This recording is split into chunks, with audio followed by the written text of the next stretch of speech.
Hello, Sycamore. It's Friday and it's time for chapter 20 of Charlie and the Chocolate Factory. But before we start, I've got a bit of confession to make. I didn't read I think it was the chapter about Augustus Gloop.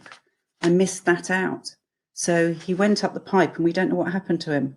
So you'll have to use your imaginations and we'll hope he's okay and he might reappear later in the story. But we're going on to chapter 20. The Great Gum Machine. Mr. Wonka led the party over to a gigantic machine that stood in the very centre of the inventing room. It was a mountain of gleaming metal that towered high above the children and their parents.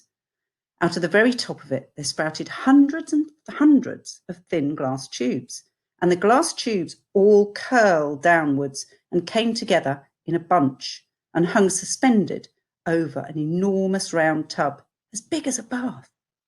"Here we go," cried Mr. Wonka, and he pressed 3 different buttons on the side of the machine. A second later, a mighty rumbling sound came from inside it, and the whole machine began to shake, most frighteningly, and steam began hissing out of it all over, and suddenly the watchers noticed that all the runny stuff was pouring down insides of all the hundreds of little glass tubes, and they were squirting into the great tub below. And in every single tube, the runny stuff was of a different colour. So that all the colours of the rainbow, and many others as well, they came sloshing and splashing into the tub. It was a really lovely sight. And when the tub was nearly full, Mr. Wonka pressed another button, and immediately all the runny stuff disappeared. And a whizzing, whirring noise took its place, and then a giant whizzer started whizzing round inside the enormous tub, mixing up all the different coloured liquids, like a sort of ice cream churn. Gradually, the mixture began to froth, became frothier and frothier, and it turned from blue to white to green to brown to yellow, and then back to blue again. "Watch," said Mr. Wonka. Click went the machine, and the whizzer stopped.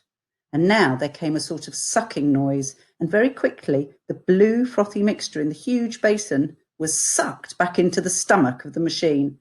There was a moment of silence. Then a few sort of strange rumblings were heard. Then silence again. Then suddenly the machine let out a monstrous mighty groan, and at the same moment a tiny drawer in a slot machine popped out of the side of the machine.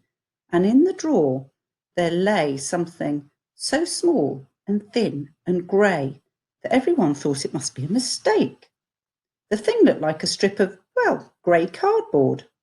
The children and their parents stared at the little grey strip lying in the drawer. "You mean that's all?" said Mike TV, disgusted. "That's all," answered Mr. Wonka, gazing proudly at the result. "Don't you know what it is?" There was a pause. Then suddenly Violet Beauregard, the silly gum-chewing girl, let out a yell of excitement. "By gum! It's gum!" she shrieked. "It's a stick of chewing gum." "Right you are," cried Mr. Wonka, slapping Violet hard on her back. "It's a stick of gum. It's a stick of the most amazing and fabulous and sensational gum in the whole world." Wonder what Violet's going to do next. We'll have to wait for chapter 21. So that's all. It's the end of the week, children. It's Friday. I hope you have a lovely weekend and keep doing or keep helping with your household chores. And I look forward to speaking to you next week. Take care. Have a lovely weekend. Be safe. Look after each other. Bye-bye.